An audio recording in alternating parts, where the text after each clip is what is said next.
में हम कंडक्ट करेंगे और Recording in किस तरीके से progress. मीटिंग रहेगी। मैं आपको ये कोई पर्टिकुलर टूर के बारे में नहीं है, ये ओवरऑल केरला टूर के बारे में है। यानी कि आप 6 दिन के टूर बुक किए या फिर 7 डेज की या फिर 10 डेज की। सो ओवरऑल ये जो है, मैं आपको बताऊंगा कि क्या क्या प्रिकॉशन लेना है एंड किस तरीके से केरला वाव है, ये भी मैं आपको डेफिनेटली जो है प्रेजेंट करूंगा। एट एंड ऑफ हमारी जो चैट बॉक्स है आपके आप दिखेगा वो हम ओपन करेंगे। सो आपकी कुछ भी क्वेरी रहेगी आप उसमें जो है आपके क्वेश्चंस जो है वो हम कोशिश करेंगे सारे क्वेश्चन के जवाब देने के लिए। लेकिन आपके टूर के टूर मैनेजर कौन रहेगा या फिर रिगार्डिंग बुकिंग रहेगा, तो डायरेक्टली आप आपके बुकिंग पर्सन से कांटेक्ट कर सकते हो। सो आप टूर में डिटेल्स जो है वो 10 प्रायर आप जो है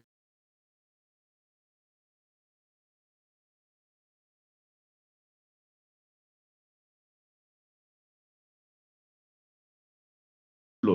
तो देखिए हम बहुत सारे सिटी से जो कनेक्ट करते हैं कोचीन या फिर त्रिवेंद्रम में। मुंबई, पुणे, कोलकाता, बैंगलोर से हम पहुंचते हैं कोचीन या फिर त्रिवेंद्रम में।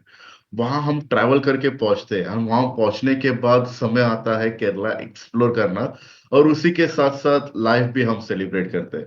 तो हमारा जो वीणा वर्ल्ड का टैगलाइन है कि ट्रैवल, एक्सप्लोर एंड सेलिब्रेट, और ये जो दूसरा टैगलाइन है कि celebrate life as you travel and explore, ये इसको जो है एक्सप्रेस करता है। हमारे सामने जो हमारा खूबसूरत भारत का जो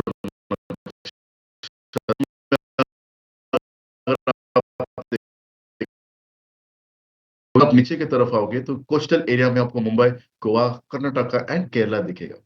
सो केरला जो टोटल एरिया है ये अप्रोक्सीमेटली 38,800 स्क्वायर किलोमीटर टोटल जो है एरिया है। यहाँ का जो लोकल लैंग्वेज है वो है मलयालम। लेकिन कुछ कुछ जगह ऐसा है जहां पर तमिल भी बात किया जाता है, बिकॉज केरला जो है ये बॉर्डर शेयर करता है तमिलनाडु के साथ। सो जैसे पेरियार हो गया, मुन्नार हो गया, यहाँ पर लोग जो है तमिल ये लैंग्वेज भी बात करते हैं। या फिर अगर आप नॉर्थ साइड ऑफ केरला देखोगे, जैसे कि वायनाड या फिर पालक्काड़, यहाँ पर भी जो है तमिल लैंग्वेज ये ज्यादा करके बात किया जाता है। सो सबसे पहले हम जब भी फोटो की शुरुआत करेंगे उसके पहले हम जो है थोड़ा सा केरला के बारे में आपको बता देता हूँ। सो केरला का टूरिज्म टैगलाइन जो है गॉड्स ओन कंट्री, ये किस तरीके से रखा गया है। देखिए जब भी टूरिज्म फॉर्म हुआ केरला में, उसके बाद इन्होंने जो है केरला की गवर्नमेंट ने एक ब्रिटिश जो है एम्प्लॉय को बुलाया, जिनको कहा गया कि आप हमारे टूरिज्म बोर्ड के लिए एक टैगलाइन जो है वो दीजिए। लेकिन उन्होंने क्या किया, जो ब्रिटिश थे उन्होंने क्या किया कि उन्होंने कहा कि मैं ऐसे डायरेक्टली नहीं जो है दे नहीं सकता, मुझे पहले केरला एक्सप्लोर करना पड़ेगा कि आपके स्टेट में क्या कुछ है। तो जब भी उन्होंने एक्सप्लोर किया केरला, तो एक्सप्लोर करने के बाद उन्होंने देखा कि यहाँ पर केरला में जो है मंदिर बहुत सारे हैं, चर्च है। और उसको देखते हुए अंत में उन्होंने एक निर्णय लिया कि इस जगह का जो टैगलाइन होना चाहिए वो होना चाहिए गॉड्स ओन कंट्री। और महात्मा गांधी भी जो है ये टैगलाइन उन्होंने भी जो है, ऐसे कहा जाता है कि उन्होंने भी ये टैगलाइन जो है सजेस्ट किया था कि गॉड्स ओन कंट्री ये एग्जैक्ट जो है टैगलाइन है। तो हम मूवीज में देखते हैं तो सबसे ज्यादा हमें चर्च दिखाया जाता है अबाउट केरला, लेकिन आपको बताता हूँ कि सबसे बड़ा पॉपुलेशन जो है केरला में दैट इज हिंदुइज्म। और हिंदुइज्म के बाद आता है वहां पर क्रिश्चियन कम्युनिटी, एंड उसके बाद जो कम्युनिटी आता है दैट इज मुस्लिम, और बाकी के कम्युनिटी भी जो है वहां पर रहते हैं, जैसे कि जुइस भी वहां पर रहते हैं। कोचिन के कुछ कुछ इलाके में आज भी जुइस के अप्रोक्स 100 जो है लोग वहां पर रहते हैं। उनकी संख्या जो अभी कम होते जा रही है।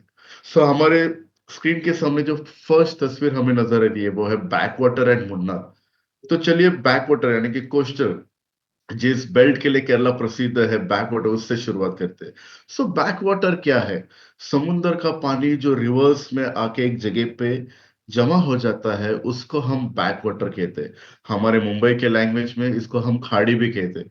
सो खाड़ी को ही बैक वाटर कहा जाता है, और इंग्लिश में इसको क्रीक कहा जाता है। लेकिन जब आप केरला जाओगे तो हर एक बैक वाटर को वहां पर रिवर या फिर लेक इस तरीके से जो है नाम दिया गया है। जो सबसे बड़ा लेक है वो है वेम्बनाड लेक। यानी कि वो लेक देखने के बाद आपको ऐसा महसूस होगा कि ये समुंदर है, लेकिन नहीं, ये वो जो है वो लेक है। तो जब भी आपके टूर में अगर 10 डेज की टूर है, अगर आपके हाउस बोट स्टे है, तो डेफिनेटली आप हाउस बोट का जो है एक्सपीरियंस लोगे। अगर आपकी टूर 7 डेज की या फिर 6 डेज की है, तो हम एक बैक वाटर राइड करते हैं, जो कि बहुत ही महत्वपूर्ण है। बैक वाटर राइड करते हैं, और ये सारे टूर में जो है हमें वेम्बनाड लेक का एक छोटा सा झलक हमें देखने का मौका मिलता है। सो हाउस बोट हमारे इंडिया में दो जगह पे है, और दोनों जगह का नाम के से शुरुआत होता है। के फॉर कश्मीर एंड के फॉर केरला। सो कश्मीर के जो हाउस बोट है वो स्टेबल रहते हैं, वो देवदार और वॉलनट की ट्री से बनते हैं। लेकिन जो केरला के हाउस बोट है, ये मूविंग रहते हैं, और ये जो है हाउस बोट ये बैम्बू ट्री से बनता है। ओणम फेस्टिवल में, यानी कि हमारे यहाँ पर जब भी मकर संक्रांति रहता है, तभी इस बैकवाटर में जो एक रेस आयोजित किया जाता है, उस रेस का नाम है स्नेक बोट रेस। यस। तो ये स्नेक बोट रेस की शुरुआत किस तरीके से हुई थी?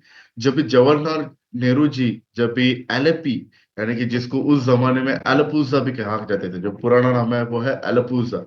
जब भी वो एलपूजा विजिट किए थे, तो उनके स्वागत के लिए वहां के लोकल्स ने एक रेस का आयोजित किया था कि हम स्नेक बोट से उनका वेलकम करेंगे। और जवाहरलाल नेहरू जी को वो रेस इतना पसंद आया कि उन्होंने कहा कि ये आप कंटिन्यू रखना चाहिए। तो वहां के लोकल्स ने भी वो एक्सेप्ट किया और उसको कंटिन्यू रखा है। जो सबसे बड़ा ट्रॉफी है, उस ट्रॉफी को जवाल ट्रॉफी कहा जाता है। और जिस स्टेडियम से उस रेस की शुरुआत होती है, वो स्टेडियम का नाम है जवाल स्टेडियम। तो स्नेक बोट रेस में अप्रोक्स जो है 100 लोग बैठते हैं। बाजू के साइड में जो है वो चप्पू चलाते हैं, बीच में कुछ 50 लोग जो है वो ड्रम बजाते हैं। तो जितना स्लो ड्रम उतना स्लो चप्पू, जितना फास्ट ड्रम उतना फास्ट जो है वो चप्पू चलाते हैं। तो कभी कभार हमें स्नेक बोट देखने मिलता है। और ये रेस जो है सिर्फ ओणम के दौरान जो है ये आयोजित किया जाता है। हमारे राइट साइड में जो तस्वीर नजर आ रही है, वो है मुन्नार का। सो मुन्नार, जिसकी हाइट है approximately 5000 feet above sea level. Munnar में आप कोई भी मंथ में जाइए, यानी कि अप्रैल हो गया या फिर मार्च हो गया, फेब हो गया, वहां पर आपको ड्यूरिंग इवनिंग आपको वेदर जो है वो प्लेजेंट नजर आएगा। In the season of March आपको डे टाइम में भी वहां पर धूप रहेगी, लेकिन ह्यूमिड नहीं रहेगा। सो इतना ब्यूटीफुल सा जो है वहां का जो है वेदर रहता है। और मुन्नार में आपको टी प्लांट्स ये नजर आएंगे। तो आपको बताता हूँ कि ये T plants completely Tata group own नहीं करते। बाकी के भी प्राइवेट सेक्टर्स जो है टी गार्डन्स ओन करते हैं। और टाटा ग्रुप है, वो टोटल 113 कंपनी ओन करते हैं। जैसे कि टाटा मोटर, टाटा स्टील, उसी में से एक टाटा टी भी आता है। तो आपको बताता हूँ, मुन्नार में जो लोकल्स रहते हैं, उनके लिए टाटा जो है it's like a government job. यानी कि ड्यूरिंग उनकी सर्विस उनको जो है स्कूल और मेडिकल फैसिलिटी दिया जाता है। आफ्टर रिटायरमेंट उनको जो है पेंशन की जो सुविधा है वो भी जो है उनको दी जाती है। So hats off to Tata group, because उनकी जितनी भी अर्निंग होती है, प्रॉफिट होता है, उसमें से 67% जो है वो डोनेशन करते हैं। इतना बड़ा परसेंट डोनेशन करना, इट्स ग्रेट। यानी कि हर किसी के इसमें नहीं रहता, but heads off to them. So Munnar में जब भी हम जाते हैं, हम यहाँ के लोकल साइट्स, हमारे सारे टूर में जो है जो साइट्स हम विजिट करते हैं वो है माटुपट्टी डैम, जहां पर हमारी स्पीड बोट राइड हम एंजॉय करते हैं। लाइफ जैकेट पहनना कंपलसरी रहता है। एक प्यारा सा स्पीड बोट राइड मधुपट्टी डैम में जो है हम करके आते हैं। एंड वहीं से हम आगे की तरफ जाते हैं, यानी कि इको पॉइंट। अभी नाम में ही आपको पता चल गया कि इको पॉइंट का अर्थ क्या है। यानी कि हम आवाज लगाएंगे, वही आवाज जो है वो बैक आता है। तो ऐसे इको पॉइंट में हम जाते हैं, आवाज लगाते हैं। एंड इको पॉइंट एक ऐसा लोकेशन है जहां पर बहुत सारे अच्छे अच्छे तस्वीरें आप ले सकते हो आपके फोन से। या फिर वहां पर लोकल्स भी रहते हैं, जो सॉफ्ट कॉपी आपके मोबाइल पे वो अपडेट करके दे देंगे। लेकिन जब भी आप सॉफ्ट कॉपी या फिर फोटो क्लिक करा रहे लोकल से, मतलब इको पॉइंट में, तो कितना काउंट चाहिए, नंबर ऑफ फोटोज उनको बता दीजिए। एंड आपको फोटोज मिलने के बाद ही जो है उनको पेमेंट करना है। वहां पर चीटिंग जो है ये प्रकार होती नहीं है। सो अच्छे से तस्वीर जो है आप क्लिक कीजिए। जब भी हम स्लाइड में आगे बढ़ेंगे, मैं आपको इको पॉइंट भी जो है आपको दिखाऊंगा कि किस तरीके से दिखता है। एंड इको पॉइंट होने के बाद जो है हम होटल आते हैं, लंच करते हैं। सो अभी जो मंथ चल रहा है फेब मार्च, ये मंथ में जो है अराविकम नेशनल पार्क ये जो है क्लोज रखते हैं। इसको क्लोज रखने का रीजन क्या है कि ये अभी जो है ये ब्रीडिंग पीरियड रहता है। यानी कि जो नीलगिरी थार है उसका ब्रीडिंग पीरियड रहता है। अभी ये क्लोज हो गया तो इसके सब्स्टिट्यूट में हम क्या देखते हैं? तो इसके सब्स्टिट्यूट पे हम देखते हैं वो यानी कि टी म्यूजियम। ये हम देखते हैं और ये एक्सप्लोर करते हैं। टी म्यूजियम यानी कि कन्नन देवन, ये दो दोस्त जो थे, इन्होंने इस मुन्नार में और पेरियार में टी गार्डन की शुरुआत किस तरीके से की थी, वो हिस्ट्री हम जानेंगे। एंड चाय के पत्ती जो रहती है, आपने टी गार्डन को आपने देखा रहेगा कि जब भी आपने फोटोज या फिर वीडियोस देखे रहेंगे, तो जो वर्कर्स रहते हैं वो ऊपर के पत्ते तोड़ते हैं। तो ऊपर के पत्ते क्यों तोड़ा जाता है एंड किस तरीके से प्रोसेस रहती है कि पत्ते से चाय के पाउडर में कन्वर्ट होने तक, वो प्रोसेस जो है हमें देखने का मौका मिलता है। तो जब भी हम टी म्यूजियम जाएंगे, प्रॉपर एक गाइडेड टूर रहेगा, आपको प्रोसेस दिखाया जाएगा कि किस तरीके से जो है प्रोसेस होता है, कन्वेयर बेल्ट से कैसे जो है पत्ते आगे की तरफ जाते हैं और वो पाउडर के फॉर्म में आते हैं। ये प्रोसेस आपको दिखाया जाएगा। एंड देन इवनिंग आप रिलैक्स कर सकते हो या फिर लोकल मार्केट एक्सप्लोर कर सकते हो। आगे आते हैं, जैसे कि आपको हमारे स्क्रीन में दो तस्वीर नजर आ रही है। एक है चाइनीज फिशिंग नेट एंड दूसरा है कोवलम बीच। चाइनीज फिशिंग नेट ये हमारे इंडिया में कैसे है? देखिए, हमारे इंडिया में पोर्चुगीज आए, यानी कि केरला में पोर्चुगीज आए, डच आए, ब्रिटिश आए। लेकिन एक समय ऐसा भी था जहां पर चाइना डायनेस्टी का भी यहाँ पर रूल हुआ करता था। तो जब भी चाइनीज कम्युनिटी यहाँ पर आए थे, तो उन्होंने देखा कि केरला ये कंप्लीट बेल्ट जो है ये किनारे को लग के है, कोस्टल एरिया है। तो क्यों ना यहाँ पर चाइनीज फिशिंग नेट लगाया जाए। तो चाइनीज फिशिंग नेट, जहां जहां आपको बैक वाटर नजर आएगा या फिर समुद्र के किनारे नजर आएगा, वहां पर आपको चाइनीज फिशिंग नेट जो है वो नजर आएंगे। जब हाई टाइड रहता है तभी ये नेट को जो है नीचे की तरफ पानी में डाला जाता है। Just after waiting for 5 to 10 minutes, 5 से 6 जन जो है रस्सी खींचते हैं और नेट को ऊपर की तरफ लेके आते हैं। जितना फ्रेश फिश उसमें पकड़ा जाता है, उस नेट में उसको निकाला जाता है और वहां पर डायरेक्टली जो है वो सेल किया जाता है फॉर द लोकल्स। तो इस तरीके से जो है ये वर्क होता है चाइनीज फिशिंग नेट। एंड आपके राइट में जो आपको तस्वीर नजर आ रही है, ये हो गया हमारा कोवलम बीच। सो कोवलम बीच जो है हमारे 10 डेज के टूर में हम एक्सप्लोर करते हैं। So one of the cleanest and neat and clean बीच जो है वो है कोवलम बीच, जहां पर हम जाते हैं, थोड़ा सा तस्वीर खिंचाते हैं and then you can spend your time. And Kovalam beach के बारे में क्या क्या प्रिकॉशन लेना है, जाने से पहले हमारे टूर मैनेजर आपको गाइड कर देंगे कि किस तरीके से आपको वहां पर एंजॉय करना है। तो हर दिन की स्केड्यूल, हर दिन का प्रिकॉशन आपको हमारे टूर मैनेजर जो है वो अपडेट करते रहेंगे, बस में भी। एंड ऑफ कोर्स एक मैसेज भी व्हाट्सएप ग्रुप में डालते रहेंगे। सो बिफोर टूर हम कोई व्हाट्सएप ग्रुप बनाते नहीं है, लेकिन टूर शुरू होने के बाद हम सभी ग्रुप मेंबर को, हमारे गेस्ट को पूछते हैं कि क्या हम, आपके नंबर हमारे पास है क्या, हम एक छोटा सा व्हाट्सएप ग्रुप बनाए। सो सबकी सहमति के साथ ही जो है वो ग्रुप फॉर्म किया जाता है। अगर किसी को दिक्कत होगी कि हमें व्हाट्सएप ग्रुप में ऐड नहीं होना है, तो कोई दिक्कत नहीं, आप टूर मैनेजर को जो है वैसे बता सकते हो। तो अब जो तस्वीर हमें नजर आ रही है वो यानी कि जटायु, जिनकी 8 डेज की टूर है और जिनकी 10 डेज की टूर है एंड जिनकी 15 डेज की टूर रहेगी ऑल ऑफ केरला, हम जटायु अर्थ सेंटर जो है ये विजिट करते हैं। सो जटायु अर्थ सेंटर, तो ये जो है वेस्टर्न घाट के तरफ आता है, जहां जितना भी आपको रेंजेस नजर आएगा, कर्नाटक से जो वेस्टर्न घाट खत्म होती है वो केरला में जो है वो कंटिन्यू होता है। तो आप सभी को एक कथा पता रहेगी कि जब भी रावण जी सीता जी के अपहरण करके वो लंका के तरफ जा रहे थे, तभी जो है उन्होंने इसी रूट का इस्तेमाल किया था। और इस रूट के यहाँ से जाते समय, इस गांव से गुजरते समय, जटायु पक्षी ने जो है ये स्पॉट किया था रावण को सीता जी को लेते जाते हुए। तो जटायु जो है एज में थोड़े से बुजुर्ग थे, यानी कि ओल्ड थे। वो फिर भी जो है रावण के साथ युद्ध किए, उन्होंने हार नहीं मानी। लेकिन थोड़े से एज में ज्यादा होने के कारण थोड़ा सा वो वीक थे। तो रावण ने क्या किया, अभी एक पक्षी की जो पावर है वो पंख में रहती है, उन्होंने एक साइड का पंख जो है उस पक्षी का काट दिया एंड जटायु जो है वहीं पर गिर गए थे। वहां गिरने के बाद जो है, जब पता चला केरला गवर्नमेंट को कि पुराने कथाओं में जो है ऐसे मान्यता है कि जटायु यहाँ पर गिरा था, तो केरला टूरिज्म बोर्ड ने एक निर्णय लिया कि क्यों ना हम यहाँ पर जटायु का स्टैचू बांधते।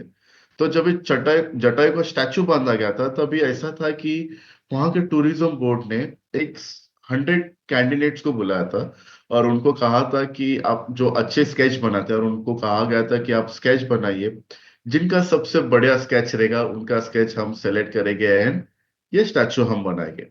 और उस 100 में से एक सर थे जिनका नाम है राजीव आंचल सर, जो कि केरला में बहुत ही फेमस फिल्म डायरेक्टर है। उन्होंने भी पार्टिसिपेट किया था एंड उनकी स्केच को जो है सेलेक्ट किया गया एंड उनको अवार्ड मिला था। लेकिन राजीव सर का ऐसा था कि ये आपने मेरा स्केच सेलेक्ट तो किया है, लेकिन मैं गवर्नमेंट से रिक्वेस्ट करूंगा कि मुझे इसको बनाने की अनुमति दिया जाए, और ये मैं 50 इयर्स में मेरे पास रखूंगा एंड आफ्टर 50 इयर्स ये गवर्नमेंट का हैंड ओवर होगा। तो उन्होंने इस गवर्नमेंट ने जो है उनकी रिक्वेस्ट को स्वीकार किया एंड उसके बाद जो है यहाँ पर जटा अर्थ सेंटर जो है ये, यानी कि स्ट्रक्चर जो है ये बांधा गया था। इसको इसकी जो काम की शुरुआत हुई थी वो हुई थी 2016 में एंड कंप्लीट होते होते 2018 एंड एक्चुअल जो कंप्लीट हुआ वो 2021 तक जो है इसका काम जो है कंप्लीट हुआ है। अप्रोक्सीमेटली 100 करोड़ जो है इस पे स्पेंड किया गया है एंड बहुत ही खूबसूरत सा जो है यहाँ पर ये स्कल्पचर बना है। अगर इस स्कल्पचर के अगर आसपास आप देखोगे पहाड़ के आसपास, तो यहाँ पर बहुत सारे पेड़ आपको नजर आएंगे। तो ये सारे पेड़ जब ये स्टैचू बांधा गया तो उसके बाद जो है लगाया गया है एंड उस पेड़ लगाने के बाद बहुत सारे जीव जंतु जो है वहां पर आने लगे, यानी कि मंकीज आपको स्पॉट लगे और भी बहुत सारे एनिमल्स जो है वहां पर आने लगे। तो 8 डेज और 10 डेज 15 डेज की टूर में हम चटाई अर्थ सेंटर जो है ये विजिट करते हैं। एंड आपके राइट साइड पे आपको जो तस्वीर नजर आ रही है वो यानी कि स्वामी विवेकानंद रॉक मेमोरियल। आए दिन इंटरनेट में थोड़ा सा प्रसिद्ध है स्वामी विवेकानंद रॉक मेमोरियल। वो क्यों प्रसिद्ध है मैं आपको बताता हूँ अभी आगे। तो स्वामी विवेकानंद रॉक मेमोरियल ये जो है कन्याकुमारी में आता है। अभी 1971 में ऐसा था कि कन्याकुमारी ये केरला का पार्ट था and Palakkad was a part of Tamil Nadu. लेकिन दोनों स्टेट के गवर्नमेंट ने एक डिसीजन लिया कि कन्याकुमारी जो है वो तमिलनाडु में हम हैंड ओवर करेंगे एंड पालक्काड वो केरला को देंगे। सो नवंबर 1971 में पालक्काड जो है ये केरला में शिफ्ट हो गया एंड कन्याकुमारी जो है ये तमिलनाडु को जो है स्टेट को दिया गया था। सो जब भी हम कन्याकुमारी, जिनके टूर में कन्याकुमारी है, जब भी हम कन्याकुमारी पहुंचते हैं, कन्याकुमारी जाने के बाद मेन लैंड से एक 500 मीटर दूरी पर है ये स्वामी विवेकानंद रॉक मेमोरियल।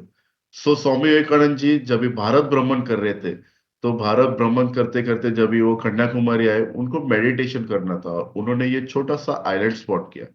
तो दिसंबर 25, 26, 27 3 दिन यहाँ पर उन्होंने तपस्या की थी। वो उस जमाने में स्विम करते वहां पर उस आइलैंड पे गए और उन्होंने वहां पर तपस्या की थी। हम जो है फेरी बोट से main Swami Vivekananda rock memorial island में हम पहुंचते हैं एंड वहां पहुंचने के बाद हम 3 मंडपम विजिट करते हैं। सबसे पहले वहां जाने के बाद हम शूज निकालते हैं शूज रैक में एंड वो निकालने के बाद हम ऊपर की तरफ जाते हैं जहां पर 3 मंडपम है। एक है श्रीपाद मंडपम, सभा मंडपम, ध्यान मंडपम। तो श्रीपाद मंडपम में क्या है, जिनको पार्वती माता भी कहा जाता है, देवी कन्याकुमारी माता के फुटप्रिंट, यानी कि पायाचा ठसा जे आहे ते ठेवलाय। सो वहां पर हम नमस्कार करते हैं। सभा मंडपम में स्वामी विवेकानंद जी का ब्रास का स्टैचू है, जो जे स्कूल के प्रोफेसर खनाडी सर ने जो है वो गिफ्ट किया था। एंड उसी के बाद बैक साइड में जो आपको एक और मंडपम नजर आएगा वो है ध्यान मंडपम, यानी कि मेडिटेशन हॉल, जहां पर अंदर जाने के बाद एक 5 मिनट का मेडिटेशन आप कर सकते हो। इसी के साथ साथ जब भी आप ये तीनों मंडपम विजिट करोगे, आप बाहर आओगे, वहां पर एक नया ब्रिज जो है वो बांधा गया है, यानी कि जो तिरुवल्लुवर स्टैचू को कनेक्ट करता है। सो तिरुवल्लुवर जो है ये एक तमिलनाडु के एक बहुत ही माने पोएट है जिन्होंने बहुत सारे पोयम लिखी गई है। तो वो स्टैचू की हाइट अप्रोक्सीमेटली 132 टू 136 फीट जो है उसकी हाइट है। जितनी पोयम उन्होंने लिखी थी उतनी जो है वो स्टैचू की हाइट है। तो वहां तक जाने के लिए एक छोटी सी जो है बहुत ही खूबसूरत सा एक ब्रिज बांधा गया है, जिसके बीच में जो है कंप्लीटली ग्लास है, यानी कि आप समुंदर के ऊपर जो है, यानी कि समुंदर को देखते देखते आप जो है क्रॉस करते हो एंड पहुंचते हो जी के स्टैचू के नजदीकी। तो एक अलग ही एक्सपीरियंस रहता है कि किस तरीके से, यानी कि कभी कभार ऐसा थोड़ा डर लगता है एंड बट ये डरने की बातें बहुत ही मजेदार है, बिकॉज जो समुंदर का पानी इतना क्लीन दिखाई देता है एंड उसके ऊपर से हम चलते हुए जो है तिरुवल्लुवर जी का स्टैचू देखते हैं। सो कन्याकुमारी में हम जो साइट सीइंग विजिट करते हैं वो है स्वामी विवेकानंद रॉक मेमोरियल, कन्याकुमारी माता टेम्पल, त्रिवेणी संगम यानी कि जहां पर तीनों समुद्र का मिलन होता है, Bengal bay of Bengal, Indian ocean and Arabian sea, ये तीनों समुद्र का मिलन होता है। उसी के साथ साथ गांधी मंडपम भी हम विजिट करते हैं कन्याकुमारी में। पद्मनाभ स्वामी टेम्पल, सो जिनके आइटनरी में पद्मनाभ स्वामी टेम्पल दिया गया, आप डेफिनेटली इस टेम्पल में विजिट करते हो। ये टेम्पल का नाम सुनने के बाद एक ही चीज हमारे जहन पे आता है, वो यानी कि गोल्ड, कि यहाँ पर गोल्ड सबसे ज्यादा है। Yes of course it's a private temple. Travancore जो राजा थे उनका ये फैमिली टेम्पल है। सो आज भी राजा के वंश जो है यहाँ केरला में रहते हैं, यानी कि त्रिवेंद्रम में रहते हैं। तो बीच में ऐसा कहा गया था कि ये जो है गवर्नमेंट के अंडर जो है टेम्पल देने वाले, लेकिन ऐसा हुआ नहीं, बिकॉज कोई भी प्राइवेट प्रॉपर्टी को गवर्नमेंट जो है ऐसे ही जो है वो ले नहीं सकते, यानी कि हड़प नहीं सकते। तो गोल्ड कितना है, कितने दरवाजे हैं, और दरवाजे कहाँ पर है ये हमें भी नहीं पता, ना आपके साथ जो टूर मैनेजर आएंगे उनको भी नहीं पता। सो जब भी आप टेम्पल के अंदर जाओगे, लीव अबाउट द गोल्ड। ऐसा कहा जाता है कि उस टेम्पल के अंदर इतना गोल्ड है कि अगर वो हैंड ओवर किया जाए गवर्नमेंट को, तो इंडिया जो है विद इन 3 मंथ्स हम सबसे टॉप में रहेंगे। हालांकि हम टॉप में ही है, सो उस गोल्ड को निकालने की जरूरत नहीं है। लेकिन इस मंदिर के अंदर, मैं इसको साइट सीइंग नहीं कहता हूँ, इसको जो है बहुत ही खूबसूरत सा हम दर्शन करते हैं। और जब भी हम अंदर जाते हैं, तो विष्णु भगवान की जो है रिक्लाइन पोजीशन में एक बहुत ही खूबसूरत सा स्टैचू है। अभी साउथ की खासियत है ये है कि जब भी हम हमारे यहाँ पर मंदिर में जाते हैं तो हमें बड़े बड़े एलईडीज जो है वो नजर आता है। साउथ के टेम्पल की खासियत है ये कि ये आज भी जो है दिया के लाइट से जो है हमें दर्शन करना पड़ता है हमारे स्टैचू का, मूर्ति का। तो यहाँ पर अंदर जाने के बाद आपको 3 दरवाजे नजर आएंगे। पहला दरवाजा जो रहेगा वो मुख्य दर्शन रहेगा। दूसरा दरवाजा जिसमें नाभि दर्शन, एंड नाभि में से ब्रह्म फूल आ रहे यानी कि ब्रह्मदेव। एंड थर्ड दरवाजा जो रहता है वो चरण दर्शन। तो ऐसे खूबसूरत सा बड़ा सा जो है ये स्टैचू रहता है, यानी कि मूर्ति है, जो शेष नाग में जो है रिक्लाइन पोजीशन में है। हम जाके नमस्कार करते हैं। जब आप अंदर जाओगे कंप्लीटली डार्क रहेगा, तो कोशिश कीजिए कि तुरंत जो है पलक झपक के आप दर्शन कीजिए, एंड फोकस कीजिए कि मूर्ति की तरफ, बिकॉज मूर्ति भी डार्क है। एंड अंदर जाने के बाद थोड़ा सा जो है वहां का एटमोसफेयर भी थोड़ा डार्क रहता है, कि इतना लाइट्स नहीं है। जैसे मैंने कहा कि दिया के लाइट से ही आपको दर्शन करना है, तो उसी तरीके से है। जो दर्शन होने के कभी कभार ऐसा होता है कि मुख दर्शन से हम चरण दर्शन में आते हैं, कभी कभार ऐसा रहता है कि चरण दर्शन से हम मुख दर्शन करते हैं।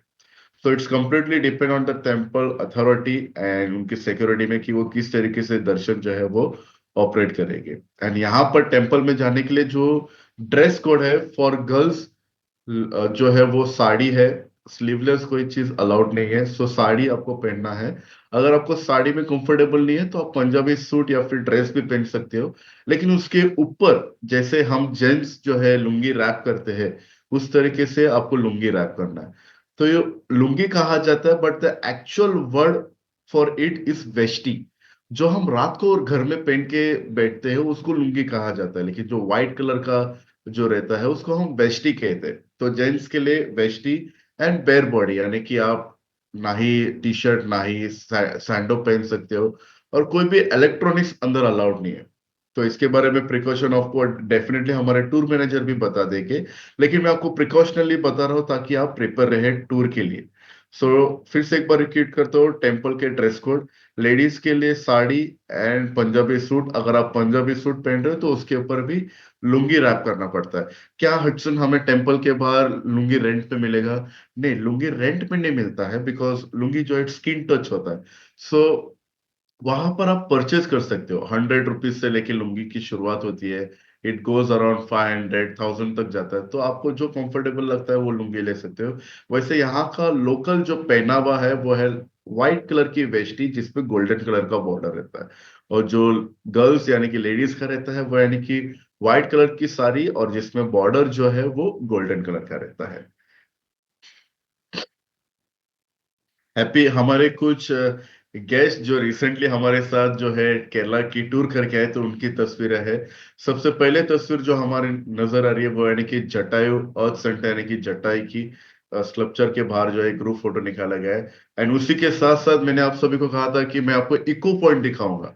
तो अभी तो हम जो स्क्रीन में देख रहे हैं, लेकिन आप यहाँ पर विजिट करने वाले हो।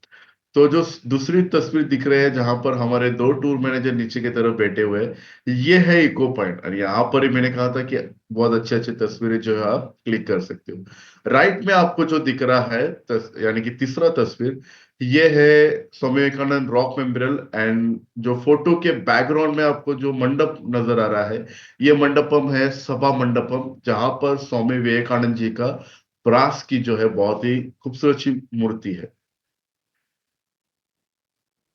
हमारे कुछ और तस्वीरें हमारे गेस्ट की, जैसे कि आप देख सकते हो, एक ग्रुप फोटो जो है पद्मनाभ स्वामी टेम्पल के बाहर। और इस फोटो में आप देख सकते हो कि किस तरीके से जो है हमारे गेस्ट ने जो है अटायर लिया है। यानी कि जेंट्स बॉयज जो है लुंगी में है, एंड लेडीज जो है वो साड़ी में। एंड कुछ मैडम आप देख सकते हो कि वो पंजाबी सूट पहने, तो इसलिए लुंगी जो है वो रैप किया है। जो आपको मिडल में सेकंड तस्वीर नजर आ रही है, ये तस्वीर है पेरियार वाइल्ड लाइफ सेंचुरी की। तो जब हम पेरियार वाइल्ड लाइफ सेंचुरी भी जाते हैं, यहाँ जाने के बाद देखिए वहां पर जो है अप्रोक्सीमेटली 45 प्लस टाइगर्स है। लेकिन आपको बताता हूँ कि पेरियार जो है दो पार्ट में डिवाइड है। एक एक कुमली यानी कि जहां पर स्पाइसेस की फार्मिंग होती है, और एक है टेकड़ी जहां पर वाइल्ड लाइफ है। सो टोटल जो एरिया है वाइल्ड लाइफ का वो है 777 स्क्वायर किलोमीटर। यानी कि ये वाइल्ड लाइफ जो है कनेक्ट करता है तमिलनाडु के साथ भी। तो तमिलनाडु के साथ भी जो है ये वाइल्ड लाइफ कनेक्ट करता है। सो हटसन संजू, हमें यहाँ पर क्या स्पॉट करने के लिए मिलेगा? देखिए, इट्स कंप्लीटली ऑन लक। लेकिन आपको एक चीज बताता हूँ कि हम यूजुअली जो सफारी जंगल में जाते हैं तो हम जंगल सफारी करते हैं, यानी कि जीप सफारी। लेकिन ये जो है कंप्लीटली अलग है। बिकॉज हम बोट में बैठ के जो है लेक में एक राउंड लगा के आते हैं। अप्रोक्सीमेटली 1 से 1.5 घंटे का जो है वो सफारी राउंड रहता है। एंड कभी कभार किसी का क्वेश्चन ऐसा रहता है कि अरे, बोट की इंजन की इतनी साउंड है कि वो देख के ही एनिमल भागते रहेंगे। सो ऐसा नहीं है। जो एनिमल्स वहां पर है they are use to the boat, and वो आवाज को भी जो है वो यूज टू है कि ये बोट हमें रोज नजर आती है और ये आवाज जो है रोज जो है सुनने के लिए मिलता है। सो उससे वो दूर जो है वो जाते नहीं है। सो स्पॉट किया तो आपने वाइल्ड लाइफ देख सकते हो, यानी कि वाइल्ड एलिफेंट दिखाई देता है और भी बहुत बहुत सारे जो है एनिमल्स दिखाई देता है। लेकिन अगर कुछ ना दिखाई दे तो भी जो व्यू रहता है एंड जो एक्सपीरियंस आप लोगे, इट्स कम्प्लीटली डिफरेंट। जाते समय हम एक्साइटेड रहते हैं कि कितना अच्छे से जो है हमें देखने के लिए मिल रहा है, बिकॉज इट डिफरेंट एक्सपीरियंस। हम यूजुअली जीप से जाते हैं और ये जो है बोट से हम एक्सप्लोर करते हैं। ऑन द राइट यानी कि थर्ड तस्वीर जो है वो है मुन्नार के टी प्लांटेशन। क्या हम भी ऐसे रुकेंगे? ऑफ कोर्स आप भी ऐसे किसी भी टी प्लांट में जो है टी गार्डन में रुकेंगे। लेकिन most of the T plants जो है गार्डन जो है वो प्राइवेट होने के कारण फेंसिंग लगाया गया है। तो जहां पर पॉसिबल होता है वहां पर हमारे टूर मैनेजर गाड़ी रोकेंगे। ऐसा नहीं है कि जाते समय आप कहीं पर भी बोलो कि यहाँ पर गाड़ी रोका जाए। फेंसिंग लगाने के कारण जहां पर फेंसिंग ना हो वहां हम अंदर जाएंगे विदाउट हार्मिंग द गार्डन, यानी कि कोई भी पत्ते नहीं तोड़ेंगे, फोटोग्राफी करेंगे। एंड देन फिर से हम बस की तरफ बैठ के जो है आगे की तरफ प्रोसीड करेंगे। ये हमारे कुछ और गेस्ट की तस्वीरें। जैसे कि आप देख सकते हो कि नेक्स्ट मंथ हमारी वुमेन स्पेशल ग्रुप जो है वो जाने वाला है। एंड जो फर्स्ट तस्वीर है ये वुमेन वुमेन स्पेशल टूर का ही है, चटाई अर्थ सेंटर का। एंड जो दूसरी तस्वीर है ये है कन्याकुमारी माता टेम्पल के साइड से स्वामी विवेकानंद आइलैंड का जो है छोटा सा फोटो जो है बहुत ही अच्छे से गेस्ट ने क्लिक किया है। एंड देन थर्ड तस्वीर जो आपको नजर आ रही है ये हमारे एलपी के रिसोर्ट की जो है वो तस्वीर है। अभी आपने सब कुछ बता दिया, लेकिन केरला में टेम्परेचर किस तरीके से रहेगा? सो देखिए, केरला में जो है जैसे मैंने कहा था कि in the month of Feb March Periyar और मुन्नार में ड्यूरिंग इवनिंग जो है प्लेजेंट रहेगा। और बाकी टाइम में जो है थोड़ा सी आपको जो है, मैं ये नहीं कहूँगा एकदम हार्ड धूप, लेकिन पसीना नहीं आएगा इतना जो है वेदर जो है प्लेजेंट रहता है। आपको ह्यूमिड कहाँ पर फील होगा? वो यानी कि कोचिन एंड त्रिवेंद्रम में। तो उसके लिए प्रिकॉशन क्या लेना है? कैरी अम्ब्रेला, कैप्स ही आपके साथ रखिए। बिकॉज कैप्स और अम्ब्रेला ये ज्यादा ही इंपॉर्टेंट है जब हम त्रिवेंद्रम के या फिर कोचिन के हम लोकल साइट सीइंग करेंगे। बट पेरियार मुन्नार के लिए एक नॉर्मल जैकेट, और वही नॉर्मल जैकेट आपके flight journey and bus journey के लिए इस्तेमाल होगी। बिकॉज कैसा है कि जब हम बस में बैठते हैं, the only mode of oxygen is AC. हम एसी को बंद नहीं कर सकते, तो इसलिए कंटिन्यू एसी ऑन होने के कारण टेम्परेचर अंदर का थोड़ा ड्रॉप हो जाता है। तो उससे थोड़ा सा प्रोटेक्ट रहने के लिए carry a good jacket with you. एकदम हैवी जैकेट की जरूरत नहीं है। एक नॉर्मल जैकेट जो आप फ्लाइट जर्नी के लिए यूज करेंगे, वही जैकेट आपको बस जर्नी के लिए भी जो है वो यूज करना है। So chart, as per chart 23 degree तक जो है वो जाता है in the evening, and 33 degree in the day time. और वही अगर आप मार्च का देखोगे, वो है 34 degree in the day time, सबसे हाईएस्ट जो रहता है, at 24 degree in the evening time. तो इस तरीके से जो है हमारे केरला का जो है वेदर रहता है। सो अम्ब्रेला ये सिर्फ आपको धूप से नहीं, ये बारिश से भी बचाएगा। बिकॉज केरला में वेदर जो है ये अनप्रिडिक्टेबल है। तो यहाँ पर during the month of Feb March में भी जो है नेचुरली यहाँ पर बारिश होती है। बिकॉज टी गार्डन को जो है उस समय पे पानी की रिक्वायरमेंट रहती है। तो ये नेचुरली जो है एवरी ईयर ये मंथ में बारिश होता ही है। सो आपसे रिक्वेस्ट है कि अम्ब्रेला जो है, 2 जन में एक umbrella it's enough. And umbrella compulsory आपको चेक इन बैग यानी कि आपके बड़े बैग्स में रख। फूड, सो हम किस तरीके से फूड जो है वो एंजॉय करने वाले हैं हमारी केरला के टूर में। तो देखिए मंडई, कैसा रहता है कि हम हमारे यहाँ से, यानी कि जहां पर मैं बिलोंग करता हूँ मुंबई से, अगर मैं मुंबई से गाड़ी लेके जाऊँ तो बॉर्डर चेंज हो जाता है। यानी कि 200-300 किलोमीटर के बाद स्टेट चेंज हो जाता है। जब स्टेट चेंज हो जाता है, खाना चेंज हो जाता है एंड कल्चर चेंज हो जाती है। हम तो 800,000 किलोमीटर क्रॉस करके यानी कि जाने वाले हैं केरला। यहाँ जाने के बाद आपको ऑफकोर्स साउथ डिश यानी कि वहाँ की जो लोकल है, जो ब्रेकफास्ट में आपको जो दिखाई देगा, यानी कि इडली, उपमा, या फिर डोसा हो गया, या फिर मेंदू वड़ा, ये आपको नजर आएगा। और उसी के साथ साथ जो अवियल यानी कि ऑथेंटिक केरला फूड रहता है, ये भी आपको ट्राई करने का जो है मौका मिलेगा। सो 7 डेज, 6 डेज, या फिर 10 डेज, 15 डेज, आप जो भी टूर पे जाओगे, सो ऐसे जो है मजेदार खाना खाने का मौका मिलेगा। जैसे कि मेन इसमें जो है अवियल आता है, रसम आता है, सांबर आता है। तो ऐसे अच्छे अच्छे जो है आपको क्यूजिन्स ट्राई करने का जो है मौका मिलेगा हमारे इस केरला के टूर में। एंड अगर आपके साथ कोई बेबी आ रहे हैं ऑन टूर, यानी कि कोई हैंड बेबी है जिनकी सिर्फ बेबी फूड ही वो खाते हैं, तो ऐसे समय में आपको क्या करना है कि टूर मैनेजर को जो है पूछना है कि होटल के शेफ क्या बना सकते हैं। लेकिन आप भी जो है बेबी फूड कैरी कीजिए आपके साथ। बिकॉज 6 डेज हम घर के खाने से जो है टूर में खाना एंजॉय कर सकते हैं, लेकिन जो बच्चे रहते हैं इनके लिए बेबी फूड ही जो है वो सूटेबल रहता है। So carry baby food with you. And उसको किस तरीके से बनाना है, आप एक बार शेफ से बात कर लीजिए। टूर मैनेजर जो है वो शेफ को लेके आएंगे, and as per your requirement वो खाना जो है आपके बेबी के लिए जो है बनेगा। एंड अगर आपको पैक करके भी लेना है तो उसके लिए छोटा सा थर्मस टिफिन, जो मदर्स है उनको ये सब कहने की जरूरत नहीं, आप ऑलरेडी ये कैरी करते हो, लेकिन जैसे एक प्रिकॉशनली जो है मैं बता के रख रहा हूँ। सो इस तरीके से टूर में जो है खाना रहेगा। स्नैक्स ड्यूरिंग टूर, तो ऑफ कोर्स हम भी जो है जहां जहां पर आइटनरी में ड्राई स्नैक्स दिया गया है, वहां वहां आपको जो है स्नैक्स दिया जाएगा। लेकिन यूजुअली जब मैं भी टूर पे ट्रैवल करता हूँ तो मैं किस तरीके से करता हूँ। मैं जस्ट रिसेंटली 15 डेज पहले 20 I was in Kerala for 21 days. तो ये 21 डेज घर से जब ये दूर रहता हूँ, तो ऑफकोर्स मैं भी घर का थोड़ा सा स्नैक्स जो है वो कैरी करता हूँ, ताकि वो टेस्ट मेंटेन रहे और वो टेस्ट जो है मिस ना करूं मैं ज्यादा। तो मैं क्या करता हूँ, एक बड़ा सा जिपलॉक बैग लेता हूँ और उसमें छोटे छोटे पाउच बना के डाल देता हूँ मेरे स्नैक्स के, जैसे प्रोटीन बार हो गया, या फिर जो आपको जो स्नैक्स अच्छा लगता है वो आप डाल के जो एक जिपलॉक बैग में रख सकते हो। अब इस जिपलॉक बैग की क्यों? बिकॉज उसमें से कोई भी आइटम जो है आपके हैंडबैग में वो स्प्रेड नहीं हो जाएगा, वो आपके बैग में ही जो है सेफली रहेगा। एंड ड्राई स्नैक्स आपके साथ आप कैबिन में भी कैरी कर सकते हो, एंड फ्लाइट जर्नी के लिए भी आप खा सकते हो। यानी कि जो ड्राई स्नैक्स रहते हैं ये फ्लाइट जर्नी में भी आप खा सकते हो। एयरपोर्ट में कुछ परचेस करने से अच्छा है कि आप जो घर से खाना लेके आओगे, यानी कि फ्लाइट जर्नी के लिए उपमा हो गया, पोहा हो गया, फिर ठेपला हो गया, या आप फ्लाइट के अंदर बैठ के भी जो है वो खा सकते हो। बिकॉज हमारे कुछ गेस्ट जो है वो पुणे से आते हैं या फिर और भी दूर से आते हैं, तो ऑन द वे जर्नी में जो है कहीं ना कहीं एक हॉल्ट लेते हैं स्नैक्स के लिए, लेकिन फ्लाइट जर्नी के लिए काइंडली घर से जो है कुछ लेके आइए, ठेपला या फिर पोहा उपमा ऐसे बना के जो है आप लेके आइए।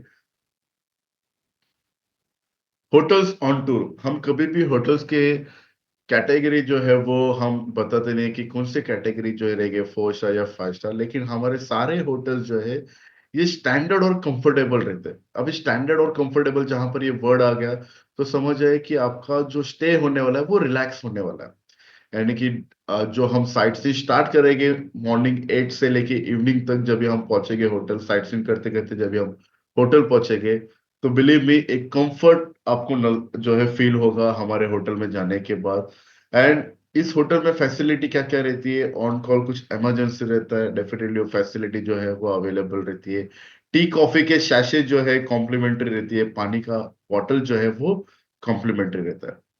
Check in and checkout timing, अभी हमारे कुछ फ्लाइट जो है वो अर्ली लैंड होते हैं, जैसे कि कोचीन या त्रिवेंद्रम में 7 o'clock इन द मॉर्निंग। तो ऐसे अर्ली चेक जब भी लैंड होती है फ्लाइट, तभी हम ब्रेकफास्ट के बाद जब भी आगे प्रोसीड करते हैं, तो होटल जाने के बाद कभी कभार थोड़ा सा वेट करना पड़ता है, बिकॉज जो हमारा चेकआउट टाइमिंग रहता है, जो इंडियन डोमेस्टिक का जो चेकआउट टाइमिंग है होटल का वो है 11 बजे। तो रूम चेकआउट हो गए उसके बाद जो है क्लीन होके हमें वो हैंड ओवर होगी। तो हम तो कोशिश करते हैं कि रूम जो है 11 बजे के पहले जो है रेडी होना चाहिए, लेकिन अगर थोड़ा सा डिले भी हो गया तो आप थोड़ा वेट कीजिए लॉबी में, आपको टूर मैनेजर जो है वो बता देंगे कि कब तक जो है हमारे रूम वो रेडी हो गए। एंड जब रूम अलर्ट हो जाएगा डेफिनेटली आपको हैंड ओवर किया जाएगा रूम कार्ड, एंड रूम में जाके आप जो है रिलैक्स कर दीजिए। So domestic check in timing it's 11 o'clock, and checkout timing is 11 o'clock, and check in timing is 12 o'clock। अभी हटसन हम टूर की शुरुआत करते हैं, एंड आपने बताया कि हम बस जर्नी करने वाले हैं, तो किस तरीके से बस रहेगी और क्या कंफर्ट रहेगा। देखिए, अगर हमारी ग्रुप जो है वो अबाउ 18 या फिर अबाउ 25 है, तो हम 35 सीटर्स या फिर 25 सीटर ऐसे बसेस का इस्तेमाल करते हैं, जो कि कंफर्टेबल एंड एयर कंडीशनर होता है।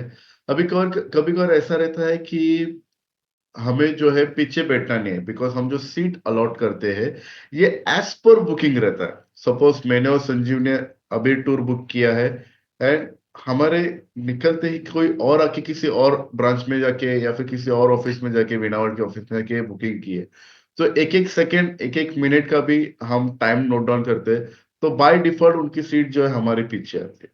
तो इस तरीके से जो है हम सीट अलॉटमेंट जो है वो करते हैं।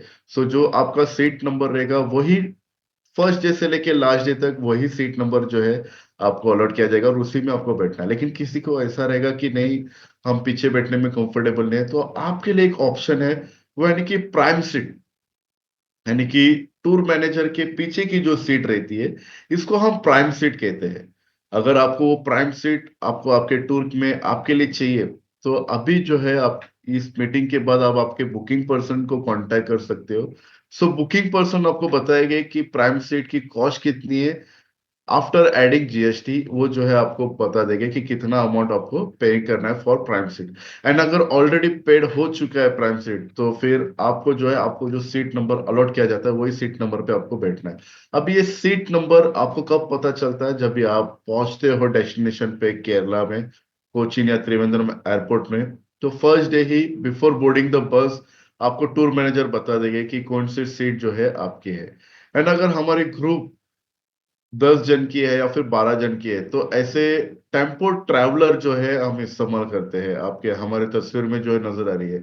एंड अगर ग्रुप साइज जो है 3 की है या फिर 4 की है, तो कंफर्टेबल एसयूवी जो है हम हमारे टूर के लिए जो है वो प्रोवाइड करते हैं। शॉपिंग, हटसन अपने टूर के बारे में बता दिया है, अभी हमें शॉपिंग बताइए कि क्या किया जाए। सबसे पहले जो आपको मैं सजेस्ट करूंगा शॉपिंग करना है वो हो गया फ्रिज मैग्नेट, यानी कि सुवीनियर्स। आप केरला गए हो, केरला की एक मेमोरी आपके साथ होना जरूरी है। तो जब भी आप लोकल साइट सीइंग करोगे, मोस्टली इन कोचिन, आप फ्रिज मैग्नेट परचेज कीजिए। और यहाँ पर जो है प्रसिद्ध है वो यानी कि स्पाइसेस है, टी पाउडर्स है, एंड उसी के साथ साथ जो है यहाँ पर ड्रेस मटेरियल, यानी कि जो ऑथेंटिक केरला कल्चर के जो लुंग वेस्टी हो गया या फिर ड्रेस मटेरियल हो गया, कपड़े, साड़ी, ये आप वहां से जो है परचेस कर सकते हो। तो स्पाइसेस में आपको बता देता हूँ कि जो ऑयल रहता है, यानी कि कोकोनट ऑयल जिसको ग्राइंड करके प्योरली निकाला जाता है, ये कोकोनट ऑयल भी आप ले सकते हो। एंड कोई भी लिक्विड अबव 100 ml ये कैबिन बैग में अलाउड नहीं है, तो कोकोनट ऑयल को आपको कंपलसरी चेक इन बैग में जो है वो रखना रहता है। एंड इसी के साथ साथ केरला में जो फेमस है, यानी कि चिप्स, बनाना चिप्स जो कोकोनट ऑयल में फ्राई किया जाता है, ये भी आप यहाँ से परचेस कर सकते हो। एसेंशियल्स, सो हमारे होटल के रूम में टी कॉफी के सैशे ये तो कॉम्प्लीमेंट्री रहेगा ही। उसी के साथ साथ टॉयलेटरी, यानी कि सोप, शैम्पू, ये भी जो है आपके रूम में ऑलरेडी रहेगा। लेकिन कभी किसी किसी का ऐसा रहता है कि हमें बाहर का सोप जो है वो सूट नहीं होता है, फिर शैम्पू सूट नहीं होता, तो आप क्या कर सकते हो, एक छोटा सा पाउच बनाइए, उसमें आप जो है कैरी कर सकते हो शावर जल।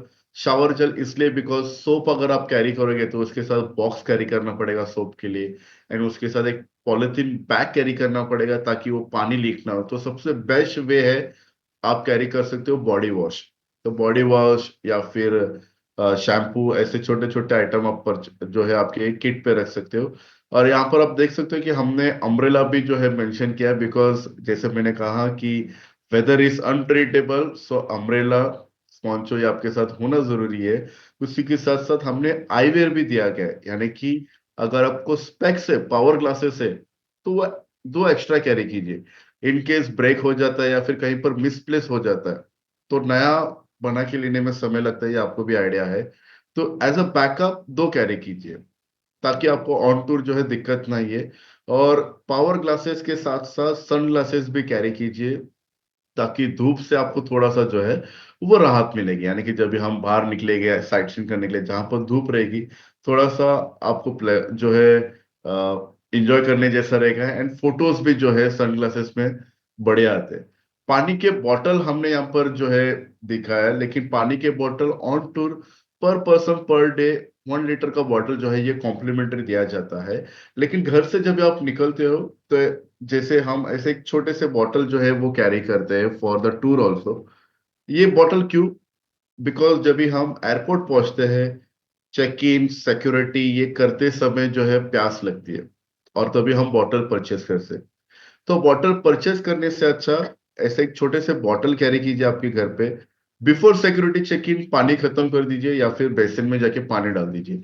एम्प्टी बॉटल कैरी कीजिए। सिक्योरिटी चेक इन होने के बाद हर एयरपोर्ट में जो है रेस्टरूम के बाजू में वाटर डिस्पेंसरी है, तो आप फिर से जो है पानी भर के ले सकते हो। तो फ्लाइट जर्नी में जब भी हम हाई एल्टीट्यूड में फ्लाई करते हैं, तभी प्यास बहुत लगती है। ऑफ कोर्स एयरक्राफ्ट के अंदर हमें पानी मिलता ही है, लेकिन फिर भी एज अ बैकअप आपके साथ जो है पानी के बोतल कैरी कीजिए।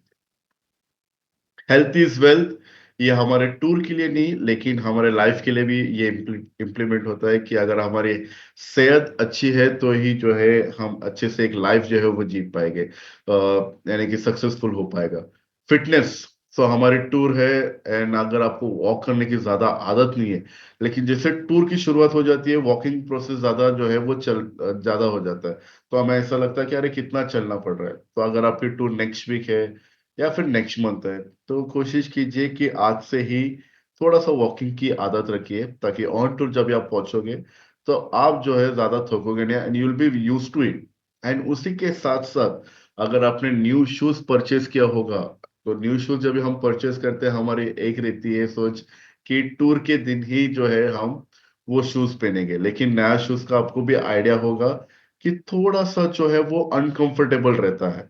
सो मेक श्योर कि शूज फिट होने के लिए, हमारे पैर के साइज के लिए उसको समय लगता है, तो न्यू शूज पहन के जो है आपको वॉकिंग करना है। Always keep your self hydrate, जैसे मैं भी अभी बीच में बात कर रहा था एंड बीच बीच में पानी की सिप ले रहा था, तो उसी तरीके से जब भी हम टूर पे भी जाते हैं, आपको जो है कंटिन्यू बीच बीच में जर्नी में थोड़ा सा पानी पीते रहना है। खुद को हाइड्रेट रखना ये बहुत ही ज्यादा इंपॉर्टेंट है, बिकॉज जर्नी में ऑफ कोर्स हर 2 से ढाई घंटे के बाद हम एक फ्रेशन अप हॉल्ट लेते ही है। एंड जहां पर लास्ट हॉल्ट रहेगा, हमारे टूर मैनेजर आपको इन्फॉर्म कर देंगे कि मंडे इसके बाद डायरेक्टली हम हमारे होटल में रुकेंगे। लेकिन इन केस ऑफ इमरजेंसी कुछ रहेगा, काइंडली हमारे टूर मैनेजर को रिपोर्ट कीजिए कि थोड़ा सा गाड़ी रोक दीजिए वॉशरूम के लिए, तो डेफिनेटली वॉशरूम के लिए रुकाएंगे। लेकिन जहां पर ऑप्शन नहीं रहेगा, वहां पर हमारे टूर मैनेजर आपको गाइड कर देगी कि इसके बाद डायरेक्टली हम हमारे होटल पे जो है या फिर हमारे डेस्टिनेशन इतने समय के बाद आएगा जहां पर वॉशरूम जो है वो सुविधा रहेगी। थर्ड पॉइंट जो आता है, मेडिसिन विद प्रिस्क्रिप्शन, यानी कि डॉक्टर की जो लेटर रहती है उसके साथ। तो अगर आपकी कोई इंसुलिन है, डायबिटीज की मेडिसिन है, तो उसके लिए हैवी डोज कोई मेडिसिन आप कैरी कर रहे हो, तो उसके लिए प्रिस्क्रिप्शन कैरी करना ये बहुत ही महत्वपूर्ण है, ये बहुत ही इंपॉर्टेंट है। तो काइंडली वो प्रिस्क्रिप्शन कैरी कीजिए, अदरवाइज जब भी आप एयरपोर्ट जाओगे तो वो हैवी डोज वाले मेडिसिन जो है आपको सिक्योरिटी से लेके जाने की अनुमति जो है वो नहीं दी जाएगी। So kindly carry prescription with you. अगर आप फर्स्ट एड की मेडिसिन कैरी कर रहे हो, जैसे कि क्रोसिन हो गया या फिर बाकी के मेडिसिन, तो उसके लिए जो है लेटर की जरूरत नहीं है। और जिनकी रेगुलर मेडिसिन है, हम आपसे हमेशा सजेस्ट करते हैं कि उसकी दो सेट बनाइए, एक आपके बैग में रखिए और एक आपके फैमिली मेंबर के बैग में। अगर कहीं पर अगेन घूम जाता है या फिर मिसप्लेस हो जाता है कहीं पर, तो आपके पास बैकअप रहेगा आपके फैमिली मेंबर के बैग में। और अगर 6 दिन की टूर है, तो 12 दिन की दवाई कैरी कीजिए, 12 दिन के ऐसे दो सेट जो है। वैसे हम तो प्रार्थना करते हैं कि जितना जल्दी जिनके रेगुलर मेडिसिन है उतना जो है वो मेडिसिन आप सभी के बंद होना चाहिए, लेकिन एक प्रिकॉशनली हमारे साथ बैकअप होना बहुत जरूरी है। बिकॉज जिस जगह पे हम टूर के लिए जाने वाले हैं, वहां पर सेम ब्रांड के मेडिसिन मिलना ये बहुत ही डिफिकल्ट है। एंड सब्स्टिट्यूट हर एक बॉडी को जो है वो सूट नहीं होता है। So kindly carry backup medicine with you. Medical emergency, इसमें जो सबसे पहले पॉइंट मैं आपको सजेस्ट करूंगा वो है, देखिए हमें हेडेक होता है या फिर कुछ होता है, तो हमारे को गेस्ट जो रहते हैं हमारे साथ जो घूमते रहते हैं, कभी कभार वो मेडिसिन देते हैं, कह रहे ये लेके दीजिए, इससे आपको राहत मिलेगी। लेकिन हर एक का बॉडी जो है अलग रिएक्ट करता है। अगर मेरी सिर दर्द क्रोसिन से जाती है तो मैं डोलो नहीं खाऊंगा, बिकॉज वो मुझे सूट नहीं होगा। उसी तरीके से आप आपके बॉडी को जो है ज्यादा अच्छे से जो है वो जानते हो। सो जब भी कुछ मेडिकल इमरजेंसी हो, सबसे पहले अगर आपको किसी को अपडेट करना है बिना any hesitate, that is your tour manager. So kindly सबसे पहले जाके टूर मैनेजर को जो है अपडेट दीजिए कि थोड़ी सी दिक्कत हो रही है, तो क्या आप हमें हेल्प कर सकते हो। हमारे टूर मैनेजर ये आपके साथ हमेशा रहेंगे, एंड कोई दिक्कत हो तो he is always there for you. जैसे हम हमेशा कहते हैं कि मैं हूं ना, तो हमेशा जो है आपके टूर मैनेजर जो है आपके साथ रहेंगे। In case of medical emergency कोई दिक्कत होती है, we are there for you. Schedule guest, guest book from other city and joining living, तो ये क्या रहता है? देखिए स्केड्यूल गेस्ट यानी कि मुंबई हो गया, पुणे हो गया, तो ये जगह से जो है आप ज्वाइन करते हो हमारे टूर के लिए। अभी एक क्वेश्चन ऐसा रहेगा कि हडसन संजीव हमें टूर मैनेजर कहाँ पर मिलेंगे? अगर अगर आपकी टूर वुमेन स्पेशल है, सीनियर स्पेशल है, तो दो में से एक टूर मैनेजर आपको बोर्ड जो हमारा चेक इन काउंटर रहेगा वहां पर आपको नजर आएगी। लेकिन अगर आपकी नॉर्मल रेगुलर टूर है, तो इस रेगुलर टूर में अगर टूर मैनेजर ऑलरेडी डेस्टिनेशन पे है, तो वो आपको कोचीन या फिर त्रिवेंद्रम एयरपोर्ट में वीणा वर्ल्ड के टी शर्ट पहन के फ्लैग लेके आपका स्वागत के लिए खड़े रहेंगे। सो स्केड्यूल गेस्ट ये हो गया। Guest book from other city, तो अगर आपने कोलकाता या फिर बैंगलोर से जो है बुकिंग की है, वहां से आप ज्वाइन करने वाले हो, तो काइंडली आपके जो ट्रैवल डिटेल्स है वो टूर मैनेजर के साथ शेयर कीजिए, ताकि आपको पिकअप के बारे में वो जो है अपडेट दे सके। एंड एक जो हमारे साथ गेस्ट आते हैं वो यानी कि ज्वाइनिंग लिविंग, कभी कभार ऐसा रहता है कि आते समय फ्लाइट से आते हैं, जाते समय ट्रेन से जाते हैं, तो ऐसे गेस्ट को भी जो है सबसे पहले रिपोर्ट करना है। जैसे आपको टूर मैनेजर की डिटेल आ जाएगी, तो प्लीज उनको आपके टिकट जो है व्हाट्सअप कर दीजिए और उनको बता दीजिए कि आप कितने बजे लैंड हो रहे हो या फिर कितने बजे आप ट्रेन से जो है पहुंचने वाले हो त्रिवेंद्रम या फिर कोचीन के लिए, ताकि टूर मैनेजर जो है वो हिसाब से आपको आपके नेक्स्ट अपडेट के बारे में यानी कि जर्नी के बारे में वो आपको गाइड कर सकेंगे।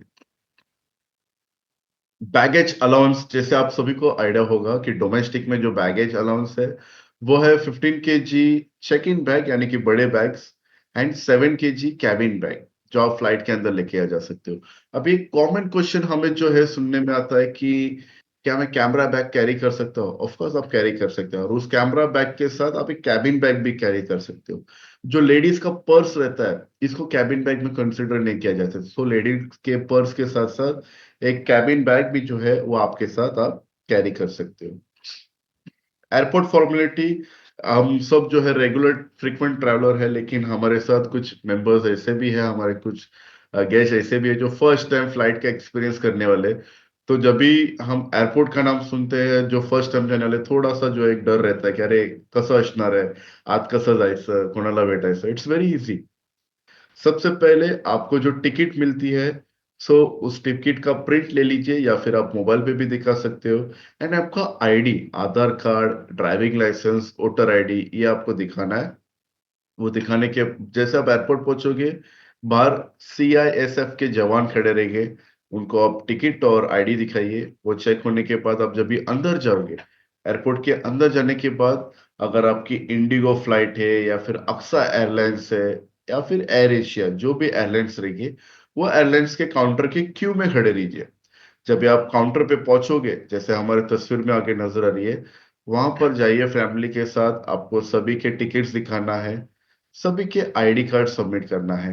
एंड देन आपको जो है आपके बैगेज में टैग लगाया जाएगा, आपको बोर्डिंग पास दिया जाएगा। अभी कभी कभार ऐसा रहता है कि अर्ली जब भी हम चेक इन करते हैं, तो बोर्डिंग पास में गेट नंबर नहीं दिखाई देता है। तो ये गेट नंबर कहाँ पर नजर आएगा, ये मैं आपको बताता हूँ। तो चेक इन प्रोसेस हो गया। चेक इन होने के बाद आपको आगे प्रोसीड करना है सिक्योरिटी के लिए। तो सिक्योरिटी में आपके बैग्स, बेल्ट, मोबाइल, इलेक्ट्रॉनिक्स, हर एक चीज ट्रे पे निकाल के रखना है। एंड देन चेक कीजिए कि आपके पॉकेट में भी कुछ ना हो। जो जैकेट भी आपने पहना होगा, जैकेट भी निकाल के ट्रे में रख दीजिए। जाइए सिक्योरिटी कीजिए, दूसरे तरफ आपका बैग जो है स्क्रीन होके आ जाएगा। बैग पिक कीजिए, एंड देन आपके सारे वैल्यूएबल्स एक साथ रखिए। मेक श्योर कि ट्रे में कोई भी चीज रह ना गया हो, बिकॉज ऐसा रहता है कि एयरपोर्ट में हर एक की नजर एक दूसरे के ऊपर रहती है। अगर कोई वैल्यूएबल चीज, अगर आपने आपका वैल्यूएबल चीज उठाया नहीं, हो सकता है अगर वो सीआईएसएफ के जवान ने नहीं देखा हो, तो कोई और को पैसेंजर्स उसको लेके चले जाएंगे। So be aware of your belongings on tour and on airport also. तो सिक्योरिटी क्रॉस करने के बाद वहां पर बड़े बड़े स्क्रीन्स रहते हैं, जहां पर आपको फ्लाइट नंबर के आगे जो है बोर्डिंग गेट नजर आता है कि कहाँ पर आपका बोर्डिंग गेट है। एंड सिक्योरिटी चेक इन के बाद भी जो है आपको हर एक आधे घंटे से 45 मिनट्स में जो है स्क्रीन चेक करते रहिए, बिकॉज बोर्डिंग गेट जो है कभी कभार ये चेंज होते रहता है।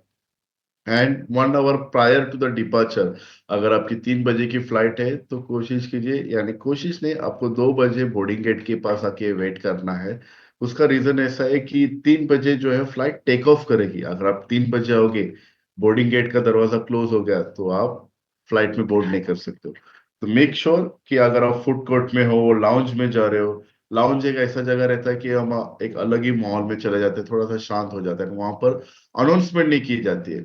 लेकिन वहां पर स्क्रीन रहता है कि कौन सी फ्लाइट की बोर्डिंग स्टार्ट हो गई, आपके फ्लाइट के स्टेटस जो है वो नजर आते रहते हैं। तो फॅमिली में से 5 जण हो, 2 जण हो, एक दूसरे को अलर्ट करते जाइए कि 1 तास नंतर आपल्याला गेटकडे जायचं है, आधे घंटे के बाद हमें गेट के पास जाना है। तो ऐसे आप बता सकते हो। साइलेंट एयरपोर्ट, जैसे मैंने कहा कि मोस्ट ऑफ द एयरपोर्ट जो है वो साइलेंट एयरपोर्ट रहता है, यानी कि अनाउंसमेंट जो है वो ज्यादातर नहीं की जाती है। So you have to be aware and alert. Seat allocation, अभी जो हमारा सीट रहता है, वो यानी कि ग्रुप पियानर होने के कारण आप जो है वेब चेक इन नहीं कर सकते हो। सो फैमिली में 3 जन हो, 5 जन हो, आप जाइए अर्ली जो है, यानी कि जो समय हम देते हैं, 2.5 से 2.5 घंटा पहले या फिर 3 घंटा पहले आपको जो है डोमेस्टिक में रिपोर्ट करना रहता है। सो आप रिपोर्ट कीजिए, एयरपोर्ट चेक इन प्रोसेस कीजिए। चेक इन काउंटर में जाने के बाद जो है आप कह सकते हो कि हम 3 साथ में हैं, हमें फ्लाइट में सीट जो है वो एक हटा दीजिए। या फिर 5 जन हैं, तो 3 और बाजू के रो में 2 जन की सीट जो है से आज साइड वेज में आप दे सकते हो। ऐसे जब भी आप चेक इन काउंटर में पहुंचोगे, उनको रिक्वेस्ट कर सकते हो। एज अ ट्रैवल कंपनी, हम एयरलाइन को जो है ना नंबर ऑफ सीट ब्लॉक करने के लिए कहते हैं, लेकिन सीट अलॉट करने का ड्यूटी जो है ये कंप्लीटली एयरलाइन पे रहता है। तो आपकी अगर कोई रिक्वायरमेंट रहेगी, जब भी आप काउंटर पे पहुंचोगे, तो एज पर योर रिक्वायरमेंट आप जो है वहां पर एयरलाइन को अपडेट कर सकते हो। व्हील चेयर, अभी किसी किसी का खबर ऐसा रहता है कि हमें चलना आता है, वॉक कर सकते हो, कंफर्टेबल है, लेकिन एयरपोर्ट में ज्यादा एनर्जी जो है वो वेस्ट नहीं करना है, टूर के लिए एनर्जी सेव करके रखना है। तो ऐसे समय पे आप क्या करते हो कि बुकिंग पर्सन को कह के आप व्हील चेयर रिक्वेस्ट करते हो। या फिर जिनको जेन्युइनली चलने के लिए तकलीफ होती है, आपको रिक्वेस्ट है कि बुकिंग पर्सन को कह के आप व्हील चेयर जो है बुक कर सकते हो। अभी व्हील चेयर पैसेंजर भी जो रहते हैं, इनको भी हमेशा कहते हैं कि जल्दी आइए चेक इन के लिए। इसके पीछे का कारण क्या है?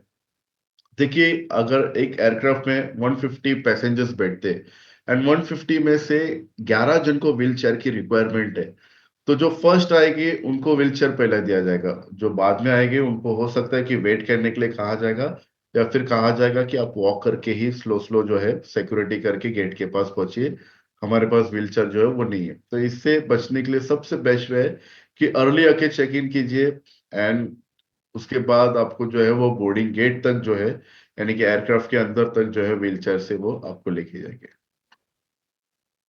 डिपार्चर गेट जो आपको, जिसके बारे में मैंने आपको बताया कि यहाँ पर एयरपोर्ट में या फिर ऑन टूर भी आपको अलर्ट रहना है। हम जब भी खाना लेने के लिए जाते हैं रेस्टोरेंट में, तो फैमिली में 5 जन हो या फिर 2 जन हो, एक जन जाइए, 2 जन जाइए, बाकी की बैठे रहिए and take care of the belongings, यानी कि जो बैग्स रहता है उसका ध्यान रखिए।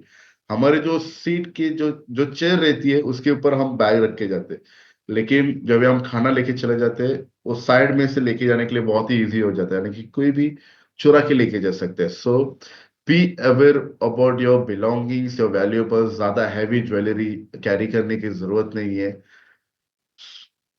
एंड आपके कितने हैंडबैग है, एंड अगर आपके फैमिली मेंबर्स के पास हैंडबैग नजर आ रहा है कि नहीं, ये भी बताइए। जब भी आप एयरक्राफ्ट में भी बैठोगे, जो आपके वैल्यूएबल्स बैग रहेगी हैंडबैग के अलावा, वो हमेशा आपके सीट के ऊपर वाले कंपार्टमेंट में ही आपको रखना है। इवन दो एयर होस्टेस ने कहा कि हम पीछे रखते हैं, उनको कहिए कि नहीं, हमें हमारे सीट के ऊपर ही जो है वो नजर आना चाहिए। बिकॉज कैसा है कि अगर आपको नींद आ गई, अगर आप सो गए, तो आगे आपका बैग हो या फिर पीछे आपका बैग हो, जो वैल्यूबल जिसमें आप कार्ड या फिर कैश रखते हो, वो बैग हमेशा आपके साथ आपके सीट के ऊपर वाले कंपार्टमेंट में हमेशा होना चाहिए। मनी ऑन टूर, तो कितना कैश हडसन संजीव हमें कैरी करना है ऑन टूर के लिए? तो देखिए, ऑल इंक्लूसिव है हमारा टूर। सारे sight seen, breakfast, lunch, dinner, ये इंक्लूड है हमारे टूर में। एंड उसी के साथ साथ वीना वर्ल्ड ट्रीट भी इंक्लूड किया गया है। तो अभी कितना कैश हम कैरी किया जाए? अगर आप 2 जन के फैमिली हो, तो एक मिनिमम जो है 15,000 कैरी कीजिए।